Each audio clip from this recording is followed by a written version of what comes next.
Chapter 10. Variable Length Fractionation.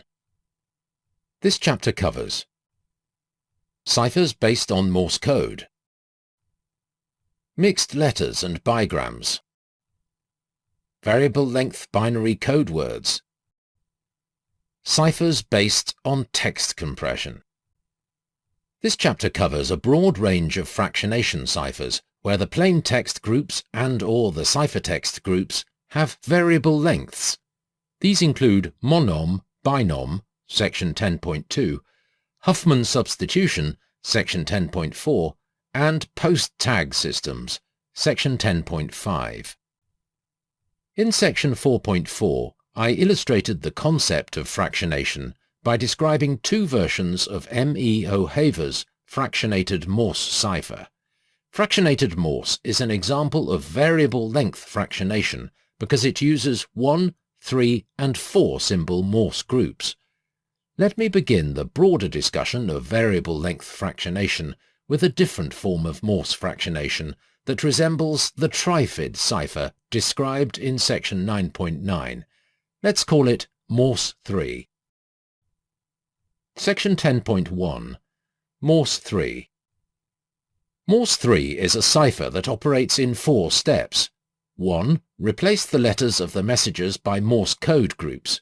You can use either the standard Morse code or a mixed Morse alphabet like the one in section 4.4. 2. Separate the Morse groups using a slash symbol. Use a double slash to separate words and to mark the end of the message. 3. Divide the symbols into groups of 3. Append an extra dot or dot dot if needed to complete the last group of 3 symbols. The recipient will ignore these extra dots following the last slash slash. 4. Substitute a letter for each group of 3 symbols using a second mixed alphabet. To illustrate, I will use the mixed Morse alphabet from section 4.4, shown here on the left, to form the Morse groups. This uses only groups of 1, 3, and 4 symbols, but groups of 2 symbols may also be used, perhaps as nulls or homophones. The substitution from Morse symbols back to letters uses a mixed alphabet similar to the trifid cipher, except using the Morse symbols dot, dash, slash, instead of the digits 0, 1, 2.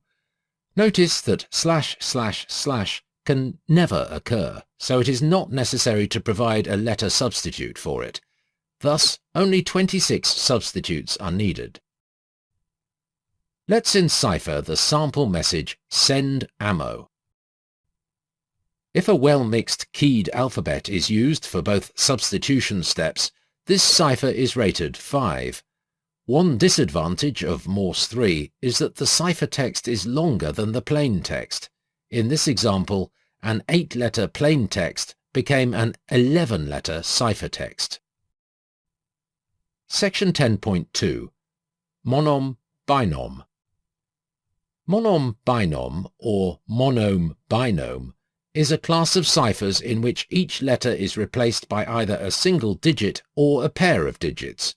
The most famous of these ciphers is the Vic cipher, used by Russian spies from about 1920 to 1960.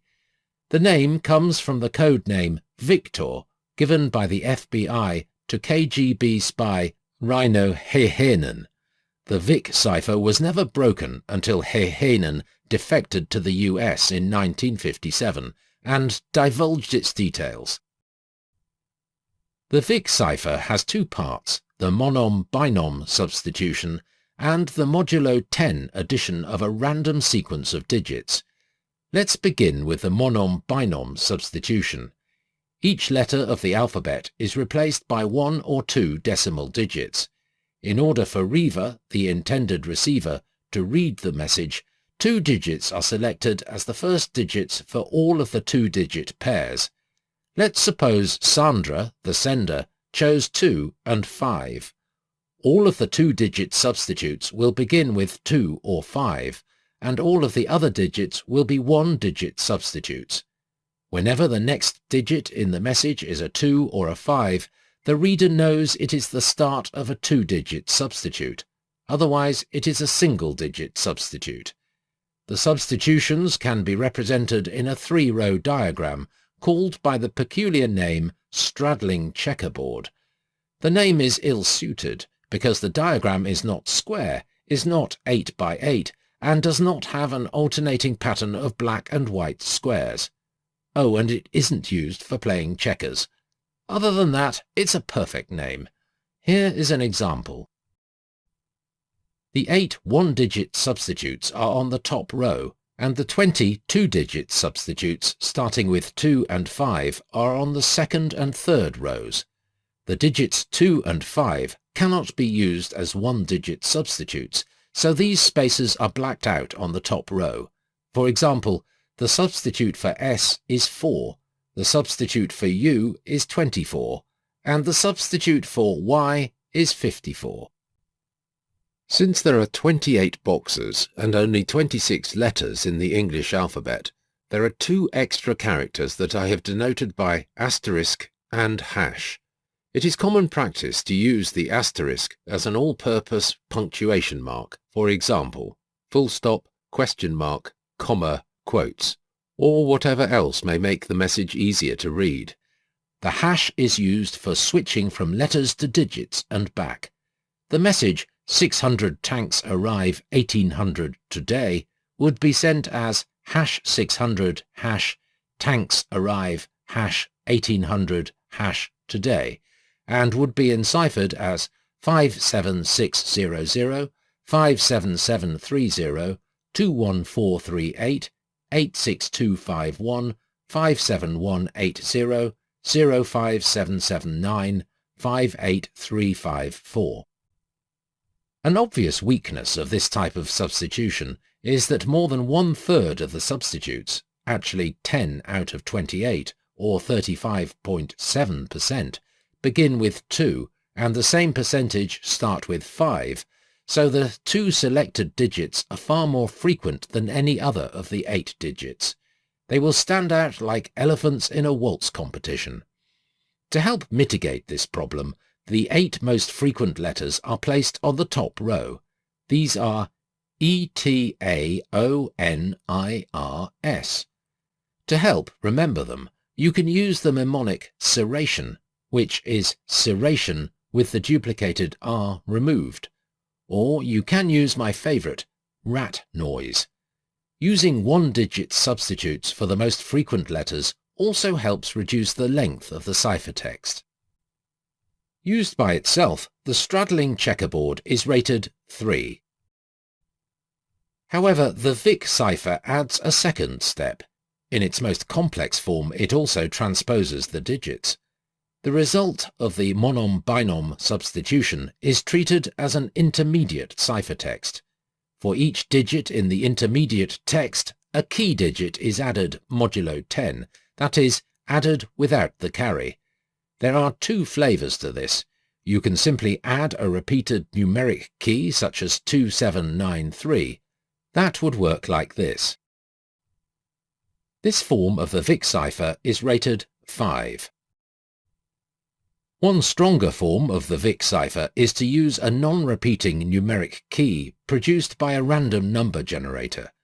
For this purpose, the Russians used what is called a lagged Fibonacci generator. You may already be familiar with the Fibonacci sequence, which is a sequence of integers where each term is the sum of the 2 preceding terms. The sequence starts with x0 equals 0 and x1 equals 1.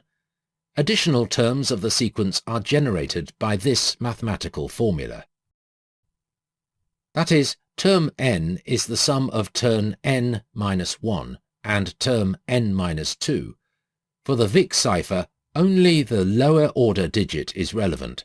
This can be written as: a lagged Fibonacci generator can generalize this in 3 different ways.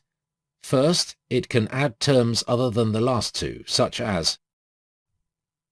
Notice that the chained digit generator described in section 4.5.1 has this form, with j equal 1 and k equals 7. Second, the numbers can be generated with a different modulus. The most common modulus is some power p to the power e of a prime p. Third, the two terms can be combined using a binary operator other than addition. Common choices are subtraction, multiplication, and exclusive OR. This can be written where the dot can represent plus, minus, times, cross circle, or some other binary operator. Division can also be used. It is the same as multiplying by the multiplicative inverse of the second operand. See section 3.6. In practice, addition is used most often because additive generators produce the longest periods. Using this form of pseudo-random digit generator, monum binum is rated 7.